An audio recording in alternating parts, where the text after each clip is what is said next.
You ever been accused of breaking a law you didn't even know existed? That's how my whole mess started. Neighbors gawking from behind the trees. County officials in shiny neon vests marching up to my porch like they owned the woods, waving papers and hollering codes like I'd built a bomb out of plywood and stubbornness instead of a cabin. My hands shook so bad I nearly poured hot coffee all down my shirt while they scribbled on their clipboards, making my life sound criminal in a language I barely understood. You could almost feel the whole forest lean in, watching to see if I'd fight back or just crumble right there on my steps. Let me know in the comments, would you stand your ground or would you just let them steamroll you? Thing is, the woods have a heartbeat of their own. You stand quiet long enough, you can hear it drip of dew off the pine needle squirrels chasing across the bark water, folding over creek stones. That morning, it all got bulldozed by the roar of truck tires coming up my gravel trail. Exhaust pushing through the clean air boots, hitting the ground, four people fanning out like a SWAT team, neon vests burning against the green, breaking every bit of peace. Susan Carter's voice was first slicing the morning open, shouting my name like it was something dirty, waving paperwork and yelling that my cabin was illegal. The guys with her started in insults, threats, every word a little louder than the last, until my porch felt more like a courtroom than a home.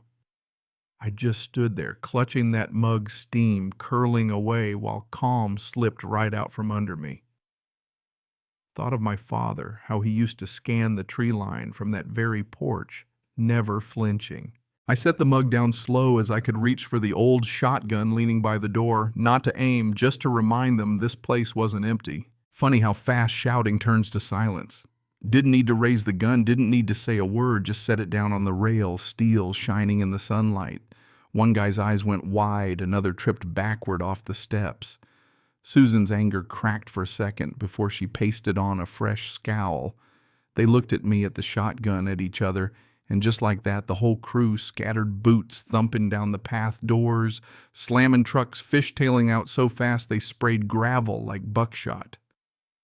Susan hung back long enough to spit a promise, swearing she'd be back and next time with real law to cut me out. Her words stuck in the air long after the truck's rumble faded, mixing with the scent of pine, and something burnt my trust. When the silence finally came back, I noticed something by the steps. A thick, dirt-smeared folder dropped in their hurry, brushed off the pine needles, and read Carter Development stamped bold across the front. My gut twisted as I flipped it open, blueprints, roads cutting through my woods, pools where wildflowers grew, villas stamped onto hills like tombstones. And right in the middle, my cabin slashed out with a red X, already erased from their future.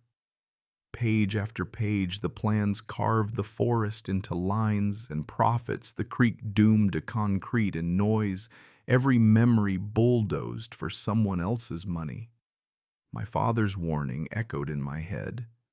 If this post falls, the forest burns. I crushed the folder in my fists. They thought fear of a gun would send them running. Truth is, it was the fight they'd started. Fear gnawed at the edges. Carter Development had lawyers, money, neighbors they could buy or scare. All I had was this cabin, the woods, my dad's words, and now a stack of blueprints with my life erased in red ink. I remembered following my father up that trail as a boy, learning how the cabin wasn't just shelter, but a guardian post, the last line between life and ashes. I believed it then, now I believed it even more. If I let them win, the forest didn't just fall, it vanished page by page into history no one would care to remember. Next morning, fog rolled in heavy, thick enough to swallow the woods and my nerves both. I was halfway through my second mug of coffee when I heard another truck, this one green with Forest Ranger seals stenciled on the doors. Two men got out, uniforms, crisp badges, shining eyes, cold as stone. They carried clipboards and folders, already certain they were in the right. Shouted that my roof was a hazard, that my chimney might burn the county, that the law said I had to leave right now, no appeal. Neighbors crept up the trail, drawn by the spectacle, faces split between curiosity and suspicion, already poisoned by Susan's rumors. The official papers they waved looked real at first, until I looked closer. My dad's voice whispered, "Always check the seal, son." The emblem was off ink, too fresh, the stamp crooked. I asked loud enough for the neighbors to hear, "What's P7 in fire safety code?" The ranger blinked, jaw working. No answer. His partner stared at the ground. The crowd shifted, murmurs growing. I stepped up, voice shaky but getting stronger, told them P7 meant flammable liquid storage, a term any real ranger would know. That was it. Their confidence broke, voices cracking the fog, no longer hiding their fraud. Neighbors pushed closer, demanding to see the papers. The two men tried to shout me down, but doubt had already taken root. They turned and ran, tires spinning in the mud, leaving nothing but silence and a stack of shaky trust. Relief was short-lived. What Susan couldn't do with noise, she'd do with paperwork. Anonymous letters stuffed in my mailbox, accusing me of unsanctioned modifications. Fake citations for enlarging a dock I hadn't touched. Notices about septic lines that didn't exist. Bills twice the normal rate. Trash pickup skipped my house, grocery delivery sent to the wrong address. A smear of red paint on my fence gone by morning. Alone, maybe just accidents. Together a message. "You don't belong here." Neighbors started to cross the street before I could wave. Conversation stopped when I approached flyers I posted, torn down the same day. The silence was sharper than insults. Susan didn't need to knock. She had the HOA newsletter, the rumor mill, Cynthia's poison in every line. The real hammer came with a meeting notice promising parks, pools, prosperity for all. If only my shack got out of the way. This time the crowd clapped for her, and right beside her notice a Carter development flyer listing my property as subject to reassignment. Her family name in the fine print.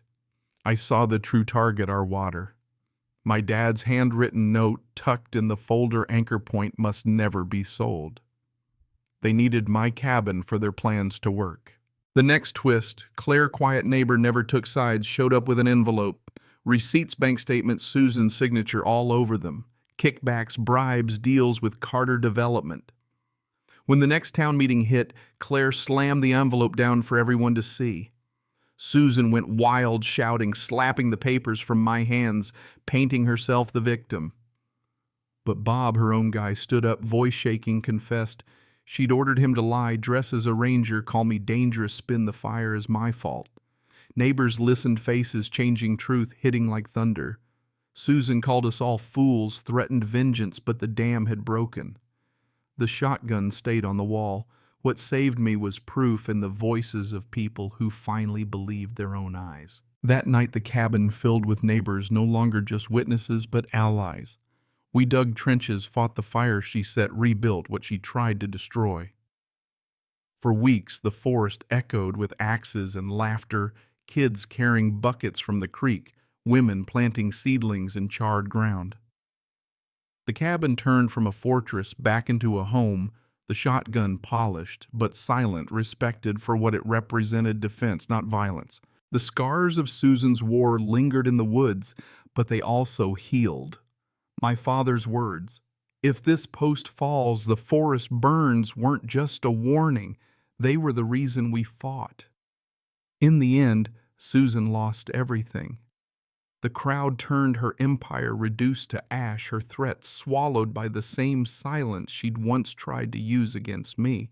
Now I sit on the porch at dusk listening to the creek.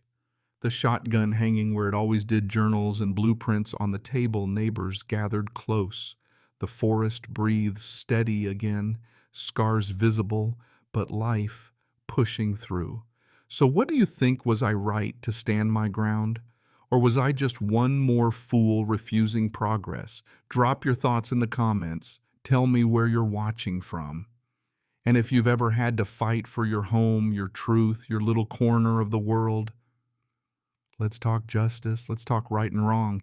Because out here, sometimes the only thing standing between the past and a bulldozer is the story you're willing to tell.